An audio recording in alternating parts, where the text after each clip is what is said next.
بسم اللہ الرحمن الرحیم۔ رسول اللہ صلی اللہ علیہ وآلہ وسلم نے ارشاد فرمایا، کیا میں تمہیں ایسی چیز نہ بتاؤں جن سے اللہ تعالی گناہوں کو مٹا دیتا ہے اور درجات کو بلند کرتا ہے؟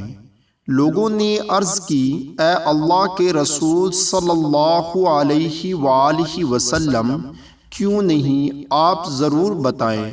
تو آپ صلی اللہ علیہ وآلہ وسلم نے ارشاد فرمایا، ناگواری کے باوجود مکمل وضو کرنا، مسجد کی طرف زیادہ چل کر جانا، اور نماز کے بعد نماز کا انتظار کرنا۔